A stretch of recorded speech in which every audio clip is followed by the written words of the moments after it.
Happy fall from Alpine Touch. Nice to see ya. To celebrate all the fun things that Montanans like to do in the fall, we want to do a little special giveaway. Some might call it a sweepstakes. To one lucky winner, we're going to ship right to your doorstep a Green Mountain Grill Trek Prime 2.0. This baby will get it done. An assortment of Alpine Touch spices and a box of Montana raised beef. Check out the details below to enter and share your story for a bonus entry. Someone's gonna flip out. Big Sky Breakdown, SkylineSportsMT.com, as well as Nuanez Now, ESPN Radio, and back for third week in a row, because all this guy has been doing is winning here on the Big Sky Breakdown. Tim Plough, head coach of UC Davis. 9 in a row, Coach. That's pretty impressive. That's certainly a record in the UC Davis Division I and Big Sky era. I'm talking to Bob Dunning later on this week, who's a UC Davis historian of sorts, right? Yeah. Which I'm excited about. But put it in perspective. I mean, this is a great moment for UC Davis football. I know a lot left to be determined. We're going to get into that with the game at Montana State, but pretty cool that you guys have been able to rise to this level so far this year. Yeah, it's definitely uncharted territory. But you know, I'd be lying if I said that I thought we were going to be doing this early in the campaign. But you know, it's just a tribute to the players. These guys have worked extremely hard. We have a lot of veteran players, obviously, guys that have been here a long time and have been through highs and lows, and they just are very resilient. They prepare really well, and right now they have a collective belief that they can accomplish great things. And when your team is that connected, you know, you can do great things. And so they're playing really confidently, and you know, to be able to pull off a win like that is historic, really, for our program, and helps us hopefully tee up a great game this week. But you know, I'm even looking way down the road to, we're trying to build something sustainable, like you and I have talked about, and you got to be able to win those games to be able to compete in this conference. And so to do that is a special thing. For those that haven't been following along, UC Davis a 30-14 winner at Montana on Saturday, and I thought the way you guys went about it was awesome. What a great narrative of a game, right? Yeah, all this hype. It's on national television. You're in the best venue in the entire country when it comes to FCS football, and you know, under the lights, national TV, all these different things. And early on, both teams thriving on it, also feeling the moment a little bit. You know, a little tension on both sides, a lot of smack talking both sides. I think I counted up 4 false starts and a delay of game for your squad in the first 10 minutes. But then after that, good. And one thing that one of my partners, Marty Mornaway, who does a lot of the calls on the Scripps Sports Network, pointed out, you guys are doing like NFL silent count type of stuff, right? And yeah, that's pretty impressive. So talk about that part. Just your team being able to settle in at Washington Grizz and sort of embrace that environment, but also just the logistics that go into that. Yeah, you know, I thought that we had learned a lot in 2018. I was really thankful that I was on that team, and you know, we weren't prepared for the environment at all. And so, you know, we went into the game plan as prepared as we thought we could be to handle the environment. One of the things I know you and I talked about after the game was we increased our amount of tempo. We normally go in with a certain number of tempo plays. We doubled that, you know, for that game, because we felt like if we could go fast, we could really drown out the chance for the crowd to build up. And then we kind of had 2 thoughts. We had seen teams not use silent cadence, but I had a feeling it was going to be even louder for that game. And so we went in with both. And really just had the one drive in the second quarter where, you know, it really was on us as a coaching staff. We were trying to do some delayed cadence, some check with me's at the line, and the play clock kept going down, and our guys jumped a couple times. But like I told our team, for us to get through the game and have no false starts was going to be an impossible task. It just doesn't happen there. And so, right. You know, we prepared them for, hey, this is going to happen at some point. And when it does, just don't flinch, keep playing ball. And, you know, I thought our guys responded really well, and the tempo really helped us. But in reality, the reason we won the game, I thought, was just our defense. I thought they were tremendous, and they really allowed our offense to find a rhythm and kind of gauge their way through the game. But our defense, I thought, really played outstanding.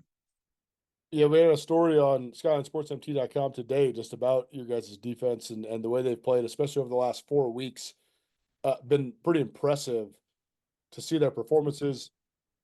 I think, a couple weeks in a row, less than 100 yards rushing. I mean, giving up 77 rush yards to that team. I mean, shoot, a month ago, Montana rushed for like 450 yards or Right. something like that. So I know you talked about it in the post game, but just tell people about your defense because sometimes that gets overlooked. Shredville and Yeah. Miles Hastings and Land Larison and yourself, Tim Plough, right? But talk about the defense and this the way that they've come together so far, especially this last month. Yeah, Matt Coombs is our defensive coordinator. He was here with Coach Hawk, and I was really lucky to convince him to stay on with us. I think he's a tremendous guy, and the players really buy into his scheme and his leadership.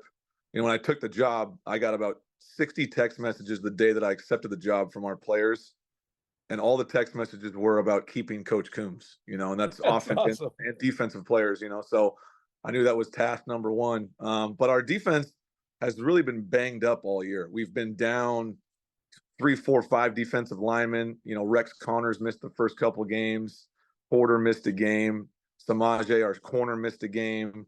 We've just been really banged up. But the last 2 or 3 weeks, especially after the bye week, we got a lot of guys back. And so we've really started to come together with that true 11, and they've been playing really well. I think our defensive front with Bearden, Toki, and Zach, they've been the 3 mainstays all year, and David Meyer, the Mike Backer. Those 4 guys have been the guys that haven't really missed a game, and Kavir Baines. Those guys have kind of hung it together, and now they get everybody back and healthy. And I thought their ability to stop the run and then to create some pressure on the quarterback, which really isn't one of our fortes, but we were able to get home with 4 or 5-man rushes. And I thought that was a huge, huge part of the game. Our focus was really we didn't want to let number 10 get loose. And we took him out of the game, I thought, except for the one big run. And we felt like we could get pressure on the quarterback and disrupt those guys. I thought we accomplished both those goals. And then obviously the 2 turnovers were tremendous, especially the one down the red area that Rex got early. So it really was a great performance by the defense. Historic performance. I don't know how many times Montana's been held to that number at home. And so I thought that was really what propelled us. Here's a good statistic for you. That was Bobby Hauck's 105th game coaching at Washington Grizzly Stadium. He's been held to 14 or less 5 times, but the last 4 times they won because they figured out a way to win 12-7 or 9-6 or whatever it was. First time they've been held to that lowest of a point total and lost. So that's very impressive. And it also shows you just the record he has at home. No doubt. No doubt. Montana. One more question about Matt Coombs. I was looking at his resume after you mentioned him on Saturday night. Did you guys cross paths at Boise State?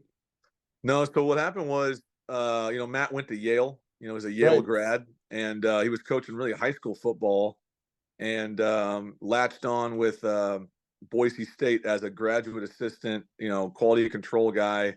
And then went to Oregon with their defensive coordinator. With Andy, right? Andy Avalos, yep. Yeah. And then when he came to Davis, I was still on the staff, but it was during COVID, so we didn't have a season.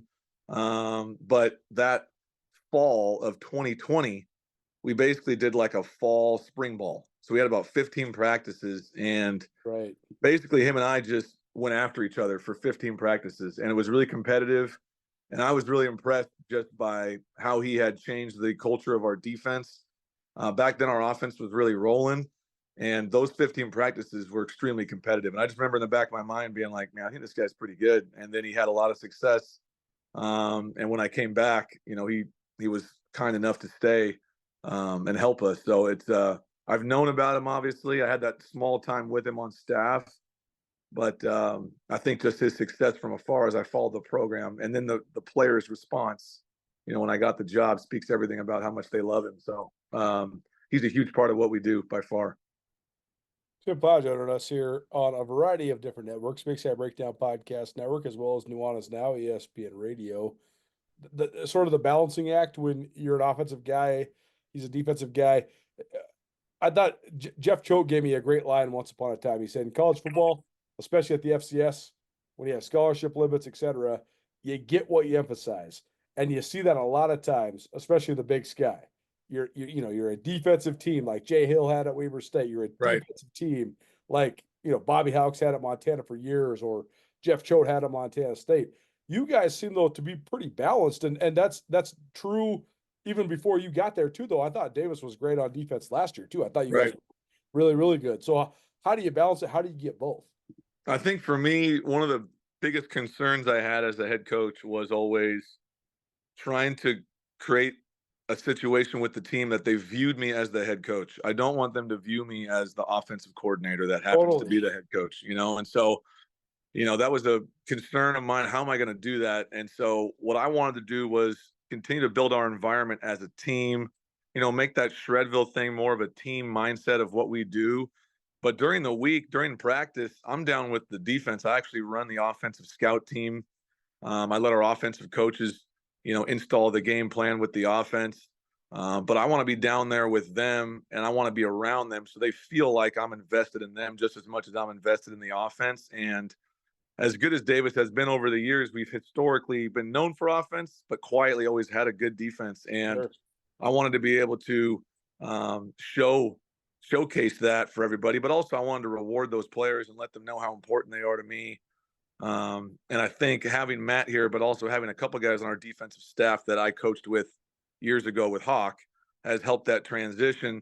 And I think they've all bought into what we're trying to do as a team. And we just talk about playing winning football, and specifically on the road, what we talk about as a team is if you want to win on the road, your defense and your run game have to show up, and so for us, it was, we got to be physical up front and run the football. We got to play great on defense. When you travel, especially in November, December, those two things have to travel with you. And I was really pleased that it did. Here at Five Valleys Restoration, your view is our view, and what a beautiful view it is.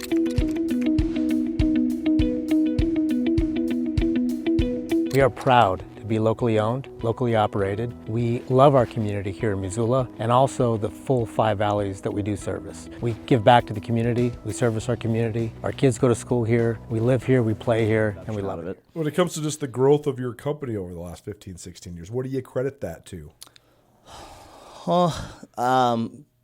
Hiring good people. Yeah. We've been really lucky. I always, the joke I make is when we get a review with my name on it, it's a fake review because I'm not out there. The guys, the team, all the team members, the guys and gals that we employ are just the best out there at working with our clients. So that's where I would say is the growth for us over 15 or 16 years is just the people we've brought on.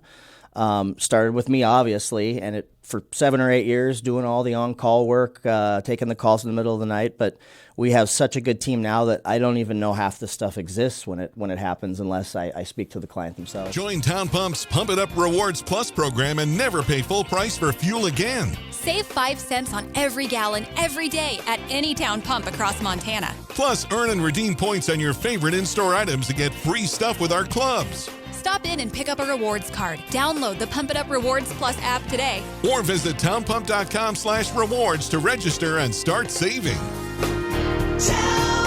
Right down the road, pump it up, oh yeah. Tim Plough, UC Davis joining us here on Nuanez Now, as well as the Big Sky Breakdown podcast. All right, let's talk about this matchup then. To me, as an analyst, the number one factor in this game against Montana State, which is for the outright Big Sky Championship, is how does your defense match up against their offense, especially how does your defense match up against that run game? Right. It's fascinating to me to analyze because Montana State, I mean, shoot, everybody for 8 years now, whether it was Jeff Choate or Brett Vegan at the helm, knows Montana State runs it and runs it and runs it some more, and that's what they do, and that's what they're going to do all day. I mean, 334 rushing yards a game is a pretty impressive statistic. How do you go about stopping Montana State's offense? Yeah, I mean, initially when you start watching the tape, Sunday and Monday, it can be overwhelming. You're watching it and you're looking at the amount of ways that they split the defense in half. The talent of the quarterback as a runner is it's just extraordinary. And then the running backs, the offensive line's physicality. But I think the creativity in which they run the football is maybe it gets lost in the sauce. They're obviously a physical team, but man, I'm really impressed just as an offensive guy with the creativity and how they move the football offensively. So once you get over that overwhelming feeling, you start breaking down, all right, where are some areas we feel like we've got to take our focus? And obviously it's just, you got to be consistent. You got to make them drive the field. I think it's more about their explosives, right? They create so many explosive runs Unbelievable. that then teams start chasing, they start getting out of gaps, you start doing things out of character, when in reality, what we got to do is just be really fundamentally sound. We got to have great eye control. They do such a good job messing with eye discipline. You got to be great eye control, and we got to tackle really well. We can't let them break tackles. We got to rally, leverage the football. So all things that you talk about, but they really stress all those forms of your defense out. So we're going to have to be extremely sound in how we do it. And again, we got to take away the explosive runs and hope that we can make them earn it, as the game goes. But you're not going to stop a unit like that. You just got to hope you can take away the big moments, and hopefully you make them earn it, and hopefully can take the ball away a few times and hold them that way. And then we got to do a good job on offense of scoring points, hopefully getting a lead and maybe taking them out of their comfort zone. Because if they get up on you 2-3 scores, the chances of you coming back are slim, because they're going to pound the football, run the clock, and they do a great job of that. And so I think it's a monumental task. Number one offense in the country, 500 plus yards a game. But what a great challenge, right? Like, what else would you want to do if you're going to have to win the championship? You're going to have to beat the best team. They clearly are, and so it's important for our guys to be fired up for that and play together. And I keep telling our team, it's not just the 11 guys on defense that are going to stop those guys. It's our special teams, our offense. All three units are going to have to do a great job to help stop that offense, and hopefully we can do that. Yeah, I always chuckle to myself when I hear the questions to the Montana State side of things about finding balance, which they've done a good job of this year a little bit. Tommy Mellott throwing the ball pretty well, but I mean, if you can run the ball for 350 a game and still lead the country in total offense, that's just kind of what you do, right? Absolutely. Like, I don't understand. Who cares if you're throwing it or running it? If you're getting 520 yards a game, that's so I mean, I don't really care how you do it, right? So Right. anyone that's complaining about how they run their offense, I would say needs to really look in the mirror about football knowledge, because they are an explosive offense, and they're extremely difficult to defend. They got great quarterback play, and I think what they do is unique. Like I said, I think it's creative. I don't think it's just smash mouth football. I think they're very creative in how they do it. Well, that's right. It's not just I formation, ground and pound, Right. halfback dive. They're doing all sorts of stuff, scheming it up. I mean, that's the thing that almost 8 yards a carry is that's an astounding number. Unbelievable. When you run the ball, Yeah. 50 times a game. Tim Plough here on Nuanez Now ESPN Radio. When it comes to Tommy Mellott, you're a quarterback guy. What have you thought of just the way he's operated from a efficiency standpoint so far this year? Yeah, I think the interesting thing about him is that I think his ability to run the football is unique, because he's not like one of these guys with great wiggle. Like, he's got a running back body, and he's got a running back mentality. He's just fast. Yeah, I mean, it feels like Lan Larison back there running the ball. Like, he's that talented of a runner. And then as a passer, when you're that athletic, you can create some things outside the normal menu of the plays, right? So he gets off schedule. It doesn't mean the play's over. He can make great throws. And, you think about the throw he made against Eastern Washington to put that game away. Every time they've asked him to make a throw, seems like he's gotten that done. They don't ask him to do a lot that way, but everything I've seen on film would show that he's capable of doing it. I think for us, it's when they do decide to pass the football, we got to make sure that we keep him in the pocket and make him throw from the pocket, and see if he can go through his progressions, do all the things you want to do to make a really good quarterback have to work. And that's kind of our main mentality right now, is let's make these guys work, and let's not give them anything easy, and make them have to work for everything they get, because they make it look easy, man. They make it look really easy on offense. But I think he's a tremendous player. He deserves all the praise he's getting. From afar, what I really love is the intangible qualities. I see his leadership. I see how tough he is. He communicates at a high level. As a quarterback guy, I love that. Like, I just love watching guys run their team. He's the captain of the ship. You can tell that. And he's got his guys playing at a really high level. When it comes to the other side, then your offense is rolling right now. I love so much of the stuff you guys did on Saturday night. It was just so impressive to watch. How's that matchup go, though, with Montana State? What do you think of their defense? Similar to our defense, I just think their defense gets overshadowed because the offense is so spectacular. But their defense is top 5 in the country. Like they're a top 10, top 5 defense statistically. They give up less than 17 points a game. So they're obviously tremendous at what they do as well. I think their defensive line is what stands out the most. Their edge players are really physical. Man, they do a great job winning the edge of the football. And then their linebackers are really sound. They fly to the football, tackle. I think their defensive backfield, their corners are really impressive. I think they have the best corners in the conference. And then they're really sound at they're tying the back end into the front end. When I think of great defenses, I think of all 3 levels of the defense. They're tied in together. The back end matches the front end. But they don't do anything crazy, right? Like they're going to line up how they're going to line up. They're going to be really gap sound. They're going to be sound in their coverages. They're going to have great eyes. And you're going to have to earn everything you get against them. They don't give up explosive plays. So we're going to be really creative in figuring out ways to move the football. For us, it always starts with land. We got to find ways to get land going and find unique ways to do that. And then hopefully give Miles the time he needs to operate and give him some concepts that he feels comfortable with. But it's going to be a tremendous challenge. I think just blocking that front is the starting point. And then, figuring out ways to get our guys open in the pass game against a really good defensive backfield. So they deserve all the praise and hype that they get. When I watch the tape, I see a championship football team. I mean, I see a national championship, Big Sky championship football team. And that's what we're excited about, is playing a team of that caliber and really testing ourselves to see how good we can be. Because you want to play really good teams. And Coach Vegan's got that place going at a really high level. And I know they're going to be here ready to roll. The fact that then basically the de facto Big Sky Conference championship game descends upon Davis, California on Saturday night. I mean, what an opportunity for both these schools. What an awesome opportunity for the conference too. Too bad they couldn't flex another ESPN2 game to get Aggie Stadium on national TV. But either way, you talked about it Saturday night, but this is it. This is for all the marbles. So how do you get your team ready to sort of embrace this moment?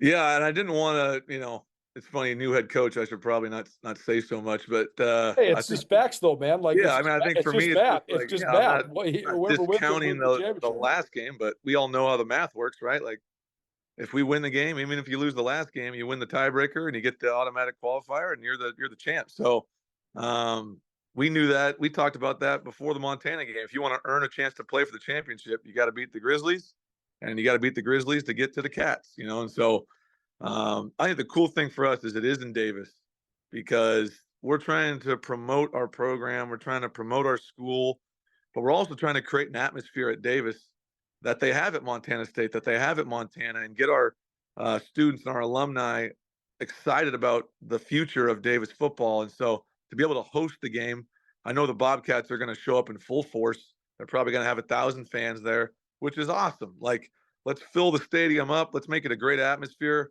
I've always felt, obviously I'm biased, but Davis is a very unique venue where our community comes out. It's a cool stadium where people support the team. They want to see good football. And hopefully we can put on a great show. Both sides play well, and it's a championship level game, which I'm hoping that everyone gets to see. So I'm excited that it gets to be in Davis, and what a great moment for our program to happen this early on. Like I said, is very cool, and hopefully it's something that we can sustain for a long time. Nuanez, now ESPN Radio, Big Sky Breakdown Podcast, all of the above. Tim Plough, UC Davis coach. Appreciate the time, man. Thanks so much for joining us. Colter, if I get to come on every week and that means we win a football game, then man, let's just make it a weekly thing. I'm down.